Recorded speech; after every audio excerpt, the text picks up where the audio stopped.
Les marchés financiers avec IG Markets, CFD Trading. Bonjour, c'est Gilles du site boursicoté.com. Voici l'analyse technique des principales paires de devises du marché Forex, ainsi que l'analyse de l'or et du pétrole pour les matières premières. Nous sommes donc le lundi 12 décembre 2011 et aujourd'hui sur l'euro-dollar, eh bien, nous avons une accélération de la baisse sur cette première journée de la semaine, puisque après avoir cassé ici un support donc et surtout le bas du trend baissier dans lequel les cours s'étaient installés depuis maintenant quelques temps, et bien la semaine dernière, et bien ici il apparaît qu'une accélération baissière est venue ici casser le bas du trend et donc commence à accélérer la dynamique.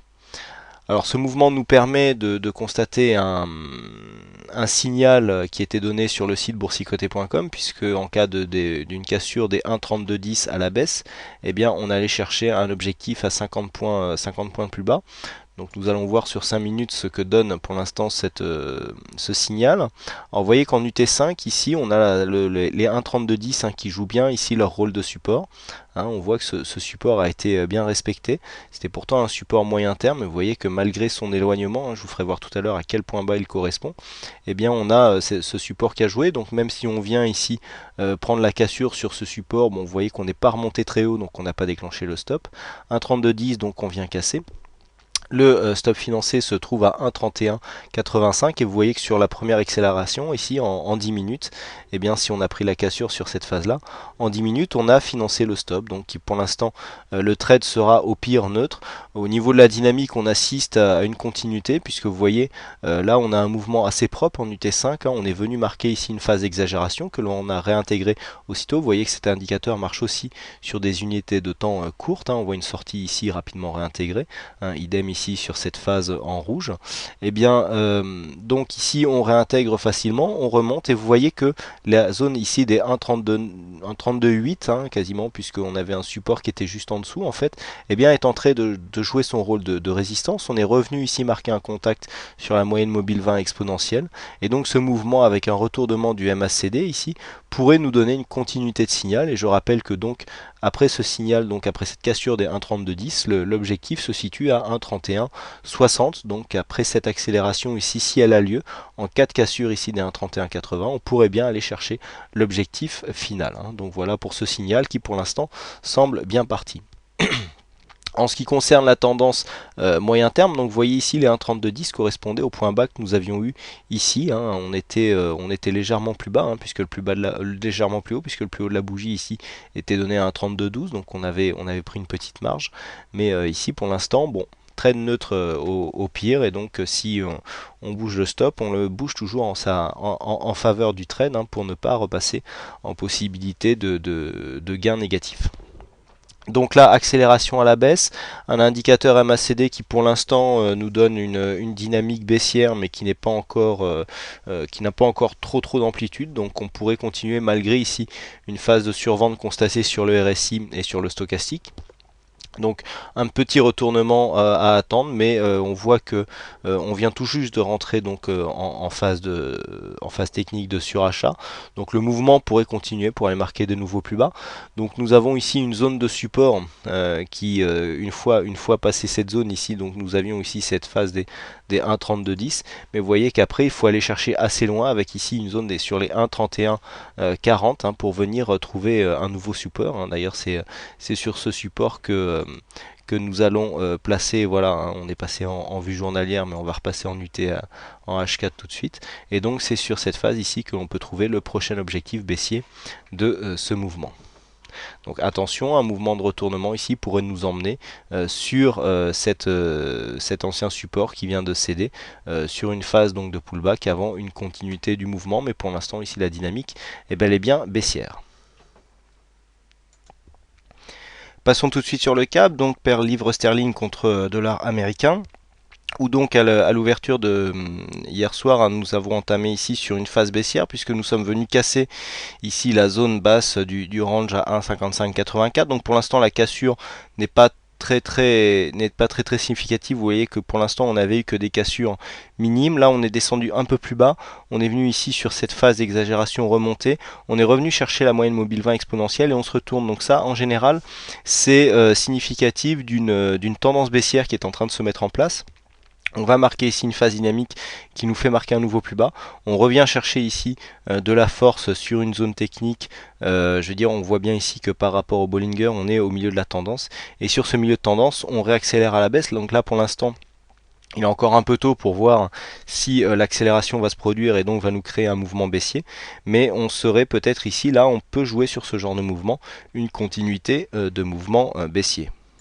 Donc ici au niveau du câble, on attend suite à ce mouvement ici, à cette bougie rouge, une confirmation de la zone d'une cassure ici de la zone des 1,5585 qui donnerait lieu à une continuité du mouvement baissier. Donc là je vous rappelle, on a une sortie de trend par le haut, ici on vient consolider et donc là on sera en phase de continuer le mouvement donc de fond qui avait été impulsé ici par cette phase moyen court terme, donc à la baisse, donc continuité de mouvement attendue sur le câble.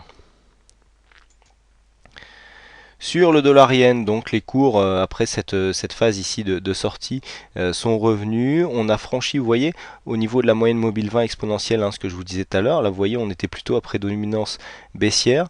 Et là, on venait vraiment, cette moyenne mobile ici venait marquer vraiment une résistance. Et là, on a cassé d'une manière assez dynamique ici cette zone. On a marqué ici des plus hauts. Et là, on assiste à un retournement de tendance. Vous voyez comment ici on est repassé brutalement sur la moyenne mobile 50, donc là on n'est pas en jour, on est en 4 heures, donc c'est 50 bougies, et donc là on pourrait impulser un mouvement dynamique. Alors attention ici, les phases d'exagération, je l'ai rappelé déjà vendredi, sur des paires de devises très peu volatiles, c'est assez dangereux à jouer puisque par rapport à la volatilité ambiante, on peut avoir des gros écarts avant une réintégration, donc ce qui peut faire des pertes latentes.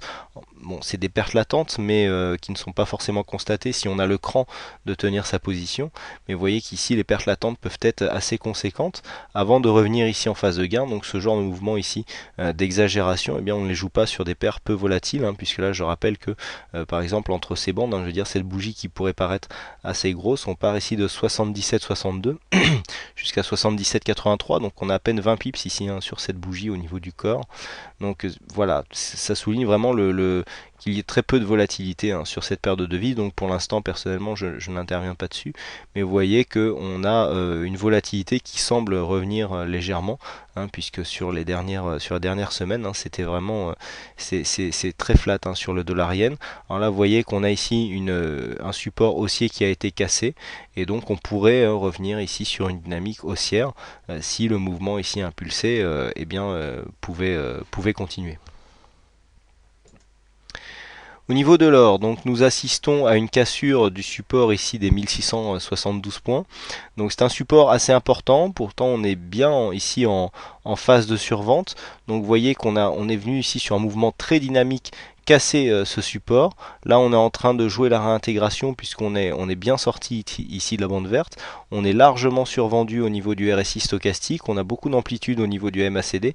On peut donc attendre ici un mouvement technique. Alors attention, si la dynamique est forte, on peut très bien venir valider ici un pullback sur la zone des 1672 avant de continuer à la baisse.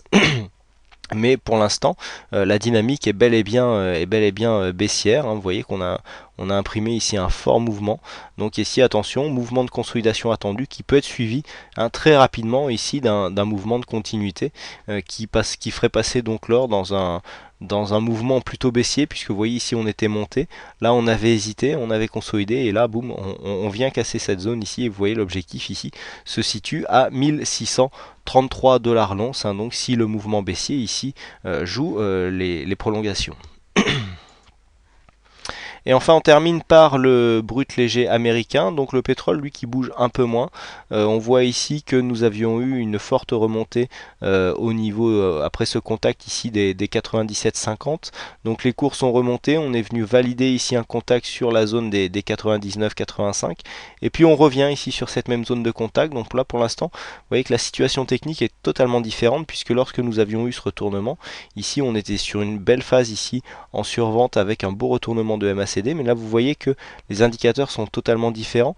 On commence à peine à être en survente ici au niveau du stochastique. Le RSI lui est hors de la survente. Alors on ne peut pas encore parler de divergence, hein, puisque ici la zone des plus bas n'est pas un plus bas constaté, et puis de toute façon on est encore plus haut que lors de la précédente phase de baisse.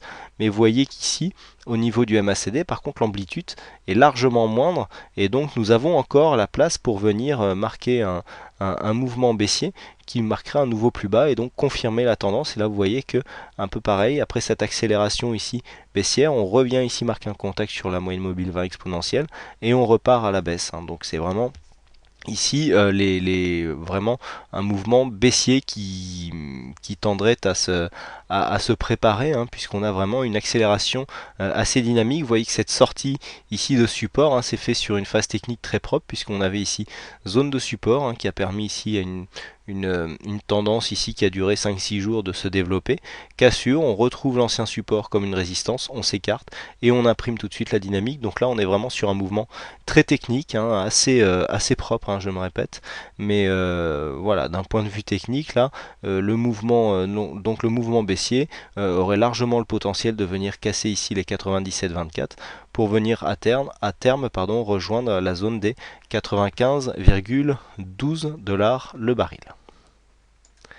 Voilà ce que l'on peut dire donc sur ces principales analyses techniques Forex et matières premières. Il ne me reste plus qu'à vous souhaiter à toutes et à tous une bonne soirée, bonne chance dans vos trades, hein. Vous voyez qu'ici le trade donc est bien parti, puisqu'on est en train de repartir à la baisse, hein. On est à 1,3193 au moment où je vous parle. On débouclera, hein, donc certainement ce signal dans la soirée, donc soyez attentifs pour ceux qui l'ont suivi. Donc je vous souhaite à toutes et à tous une bonne soirée, bonne chance dans vos trades, et je vous donne rendez-vous dès demain pour de Les marchés financiers avec IG Markets, CFD Trading.